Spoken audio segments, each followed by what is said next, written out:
Welcome back to Star Narratives, the podcast. This is your go-to for accessible and relatable astrology designed to help you understand your inner workings and spiritual awakening.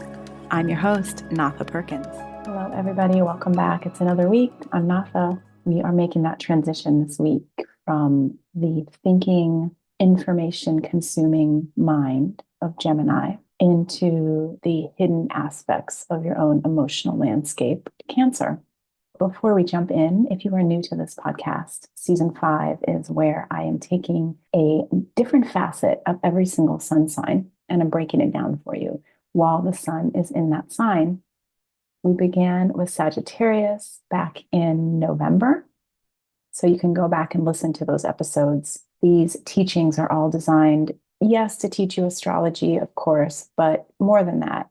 I look at astrology as a really beautiful and cohesive organizing system for the human psyche. And if you are on a spiritual awakening path or you're wanting to understand yourself better, astrology is a great place to start because it does provide you not only with your own personal map, which is your natal chart, but it just gives you clear and accurate system for deepening into your own understanding of any facet of who you are. I fill these episodes with plenty of questions for self-inquiry, and it is always my goal that you leave having learned something about yourself that's new. The more that you understand yourself, the easier it is to heal and to see your own habitual patterns and the ways that you are relating to your own life and your own world that are either outdated or maybe dysfunctional, or maybe you're just wanting to evolve and grow and feel better and find more contentment. And I do believe that the most straightforward route to that is in knowing yourself and being able to see yourself clearly. So the more that you can heal, the more that the world can begin to heal. There is a ripple effect with all of this. And we look outside and we say, please, governing bodies, heal this for us, fix this, do this differently. And it might not be that effective. The most effective way, though, is to start within and look at your own shadows, at your own internal governing bodies, and look at how they are ruling the show and what needs to be different. All right. So the second half of each of these episodes is an astrological forecast based on the week that we are in. And if you like my style and you want to get a private reading, maybe you are a practitioner and you want to bring a little bit of astrology into your healing or therapeutic practice, or maybe you want to learn how to become a professional astrologer, you can find me at electraastrology.com. I'm also on Instagram at electra_astrology.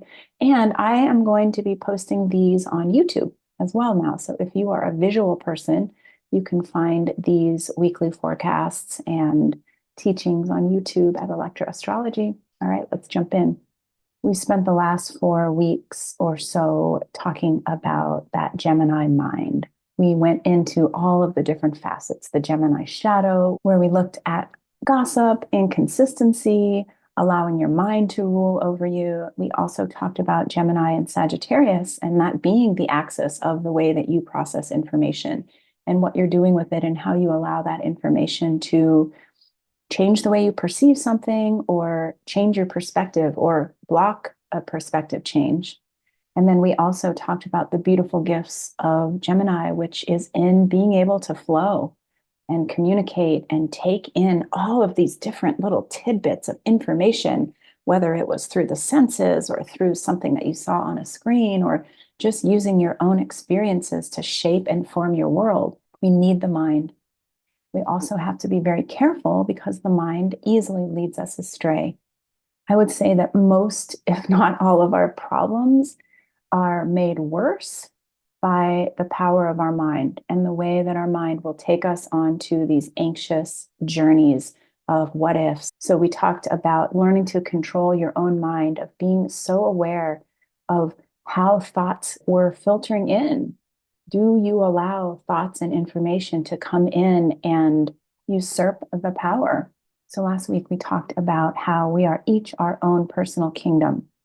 Mercury is the messenger. Mercury goes around getting information, getting stories, getting problems, getting gossip from all of the different lands within your kingdom. And then it brings those to the king and the queen. The king is the sun, That is your sense of self, of who you are. And the moon is the queen. We're going to talk about the moon because we are transitioning into Cancer season. But imagine if the messenger was actually running the kingdom based on the kind of information the messenger was bringing. The messenger can easily distort information. It can bring information that is false. It can rile the king and the queen up unnecessarily. And that is what we're watching for when we are getting control of our mind. We're making sure that the messenger in our kingdom does not hold all of the power.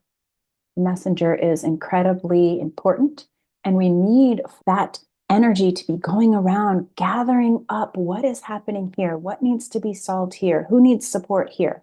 We need that. And our mind is a wonderful tool for that. But we do not want it to be running the show. So that is a good segue into working with our internal queen this month. We are starting with the sign of Cancer. Cancer is a cardinal energy. It is ruled by the moon, and it belongs in the fourth house. The fourth house is a really deep house. There's a lot in there. It is at the bottom of the zodiac. It is the most private of the houses. And we, of course, have our own private sides, sometimes private even to ourselves.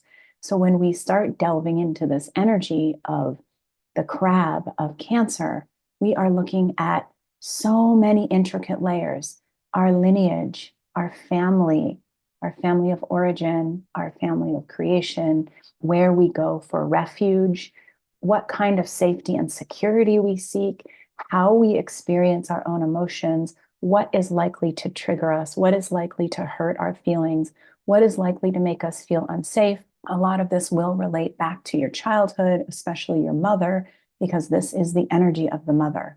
So if you even just take the mother alone and think about the intricacy of your relationship with your mother, it's a lot. We are grown in the body of our mother, who was grown in the body of our grandmother. In the fourth house, with this archetype of Cancer, it is very hard to say this is our stuff, because it is also our mom's stuff. It is also our grandmother's stuff. And we go back through the lineage. What have we inherited through our DNA? What have we inherited by being mothered by the mother that we had? How did our own mother work with her emotions? And how did she react and respond to our emotions? And then we come out into being our own human, becoming our own personal queen. And we are faced with having to figure out, how do we, as an emotional, sensitive, attuned, intuitive being, how are we going to rule our kingdom through the lens of our emotions? And these are questions that we're going to cover over the next 4 or 5 weeks as we dive into this energy. So know that as we move from air, which is so very mental, Gemini is mutable, which means that it is ever changing. It is wanting all the options. It can jump around from thing to thing very happily. But the moon is very different. The moon is water. Water is hard to predict. Water changes very quickly. You can bring ice cold water to a boil in about 2 minutes, or rain can turn to snow right before your very eyes. So while the water element is also unpredictable, and it can be erratic, and it can be ever changing, emotions are very useful information. They really help us to understand where our boundaries are and what feels right for us and what just happened. But we don't want to give all of the ruling power to the queen either. So in the same way, we don't want the messenger coming in and distorting what it is that needs to be done, or our understanding of how things are working. We also don't want to allow that emotional queen to be front and center, making the decisions based simply on a current emotion, because water is ever changing and water changes moment to moment. So in human design, they call this riding the emotional wave. So we're going to talk about that this month, is riding that emotional wave, allowing the information that it's bringing you to impact you, to give you a deeper understanding of what is happening in this moment, but not getting carried away with it, not letting that tsunami come and destroy everything. So take a minute, and come back to the present moment, into the here and the now. And you can do that by taking some deep breaths into your lungs, into your heart, and try to go as deep as into your belly. And as you're breathing, do a scan of your body and get a sense of what it feels like in your body right now. And this might be the first time that you have paid much attention to your body all day. As we know from Taurus season, when we tune into the body, there is so much data to be found there as well. The body has an intelligence that is, without a doubt, incredibly useful. So, tuning into your body, what are you noticing? We're talking about emotions, and we know that emotions can be precarious. When we begin to dive into this fourth house, Cancerian moon energy, the ground can get a little bit unstable. It can feel a little bit murky and swampy because most of us take our emotions and our emotional responses and we hide them. And that is the fourth house. It is a hidden house. This month, as we go through Cancer season, you might find some emotions that have been hidden down there that want to come to the surface. Ideally, with Cancer energy, we are looking to understand the private parts of ourselves. So oftentimes, this burying of emotions is unconscious. Or if there are things that we don't know how to feel and we don't know how to process, we'll put them away for later. We'll tuck them into one of the rooms of our home. And remember, the fourth house is representative of the home. So if we were to look at your emotional self as a home, what is the state of that home? Are there a lot of things shoved into all the closets? Are the rooms messy or are they tidy? And of course, this is just imagery that I'm asking you to explore. You might need some time to actually get in there. But as you are sensing into your physical body right now, I want to bring this to your attention. We think of our emotions as being connected to our heart, and that is true, but astrology correlates the sun with the heart. The Cancerian energy is connected with the chest, the breast, and the digestive system.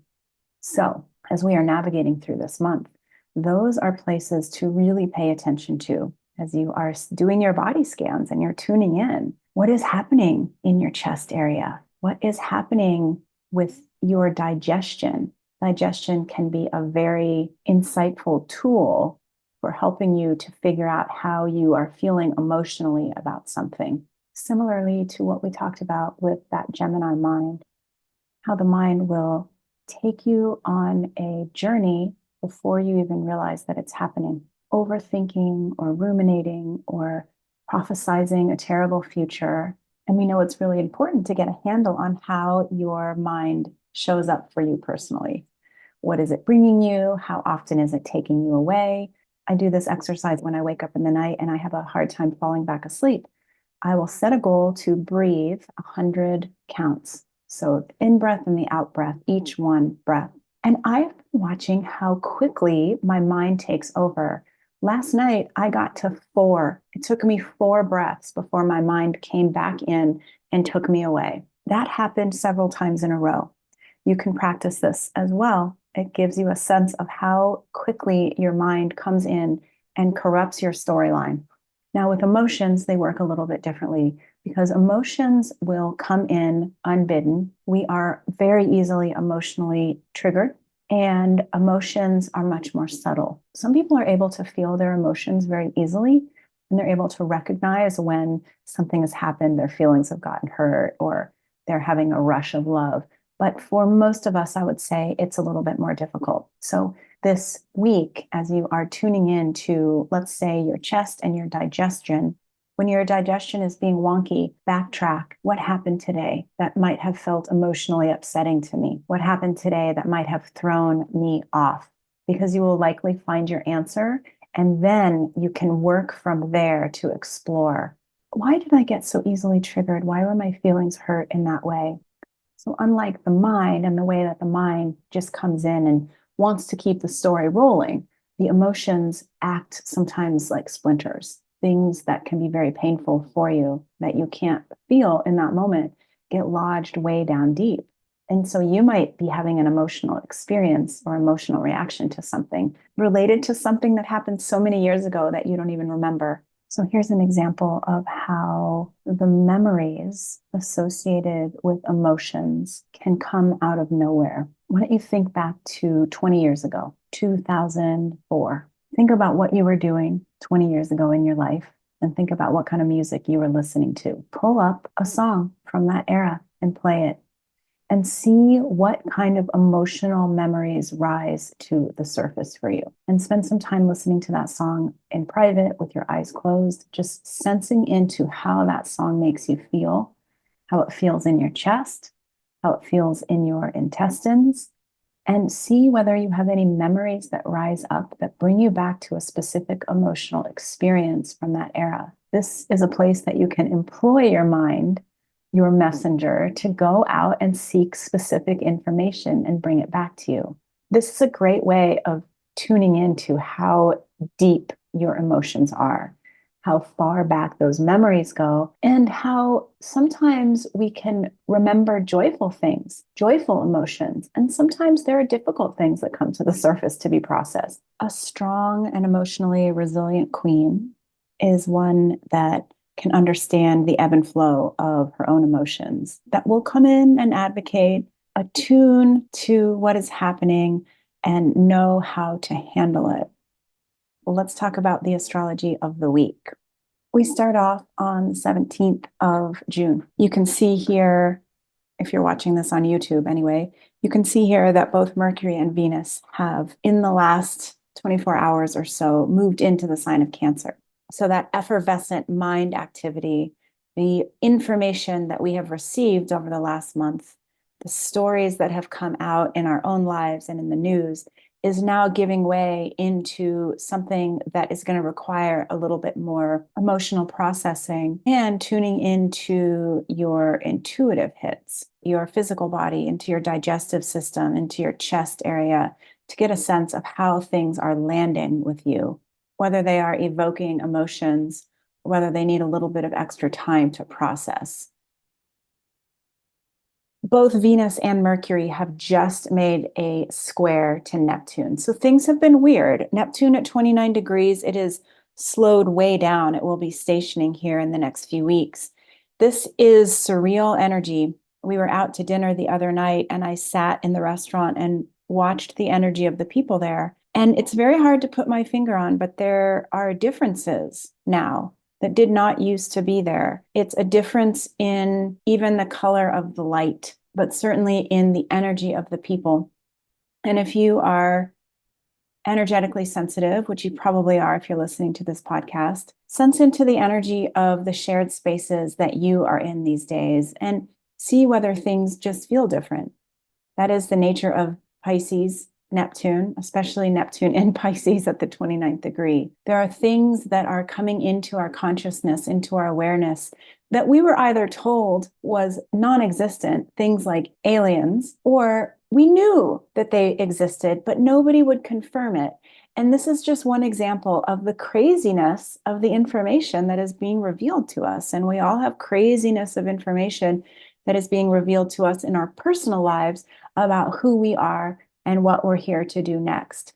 So many of you guys come to me for readings and you all want to know what your life purpose is. And you all sense that there's something really big that is coming to fruition, that is hovering around the edges of your life, and you just don't know what it is. And that is in part due to this Neptune at 29. But when we have Venus, the planet of your values, of what is important to you, what you are drawn to, Mercury, the planet of the mind, making this 90-degree angle to Neptune, it can feel very surreal. So if this last week has felt surreal to you, that's why. And this week we have the sun coming in to do that same square with Neptune. That is on Thursday the 20th. That part of you that runs your kingdom with courage and with a strong sense of self, now coming in to make the same tricky connection to Neptune. Try not to insist on specific answers this week. Try to loosen your grasp on the plan and on your to-do list and on any kind of mental activity that is driving you that says something has to happen now, something has to be decided now. Something has to be completed now, because I'm telling you, Neptune slows us down and makes things confusing for a reason. It essentially teaches us that if we rest in the very present moment and we sense the energy, that is where we will find our answers. Our answers will not be found through our preconceived notions or through our projecting the past onto the present. So on the 18th, Venus value system and Mercury thoughts and communication go into an uncomfortable connection with Pluto. Pluto wants you to develop awareness. Try to sense into what is happening around you without judgment, without desire, and without expectation. Allow the Plutonian energy of awareness to rise into your consciousness. Just be looking around and noticing. Back to the 20th, right after the sun is done squaring Neptune, it switches into Cancer. That makes our third personal planet enter into the sign of Cancer. The emotional waves are here to open you up and to help you to feel. The deeper that you can allow yourself to feel, the better. If you are listening to a song and you feel it putting tears in your eyes, allow those tears to flow. If a memory pops up this week, explore it and go back in time, thinking about some of the details of the room that you were in, the way that it felt. This is the energy of your queen as she sits on her throne, closing her eyes, tuning into the sensations, passions, the sentiments, the feelings, the reactions and responses. So give your queen the time and the space to do that. Tune into your perception, develop more awareness, and ultimately arrive at a body of wisdom, because we're going to need it.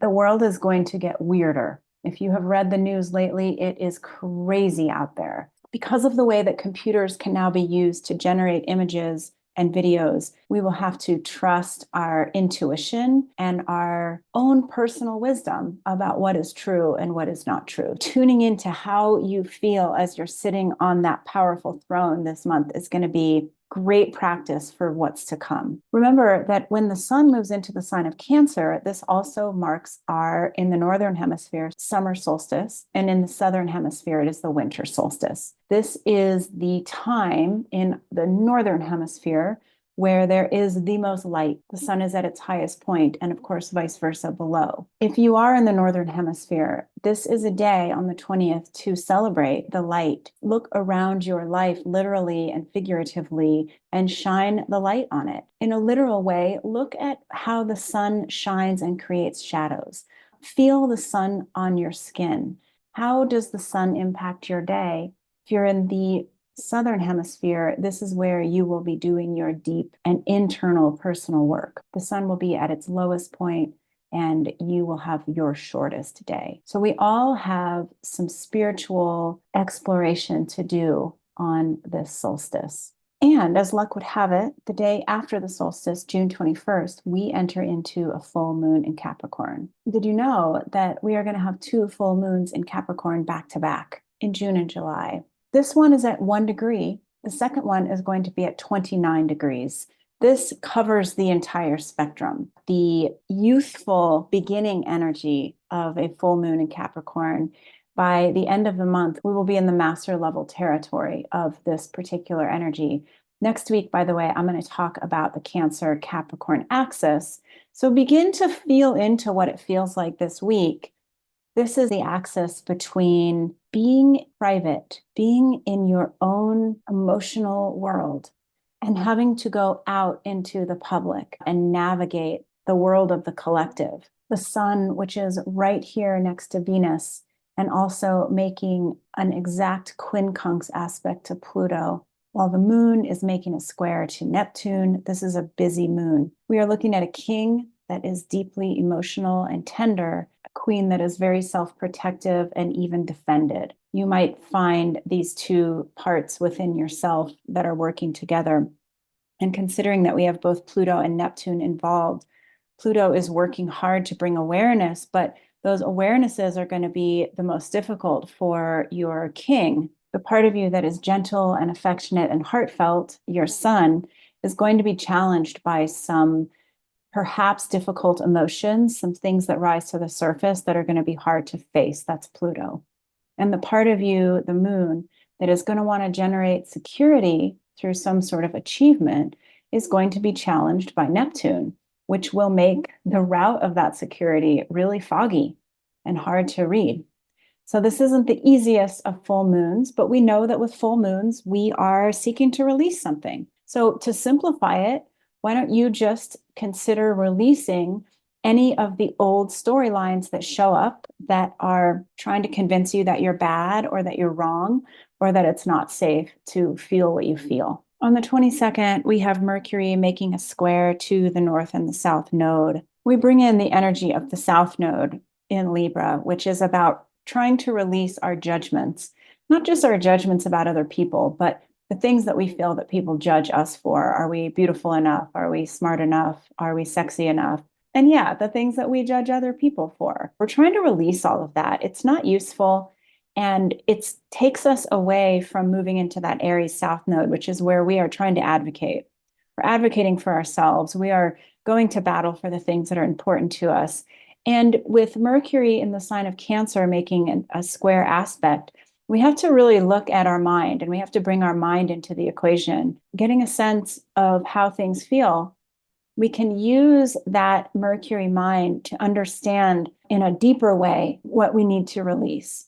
And then, of course, we can feel our way into knowing what we want to advocate for. So even though a square is a difficult aspect, I think that you can still use this to your advantage. And remember that over the next few days, we are going to have Venus and the Sun coming in to square those nodes. So there's a lot around using your emotions, using the way that things feel, tapping into your own tenderness and compassion that is going to help you to understand how to navigate what is coming. All right, I hope this was helpful for you, and I will see you all next week for the Cancerian Capricorn axis. Thanks so much for spending time with me. You can find me all over the internet or at electroastrology.com. If you enjoyed this podcast, share it with your friends and help them discover us. And if you are the kind of person who likes to leave reviews, I'd greatly appreciate it.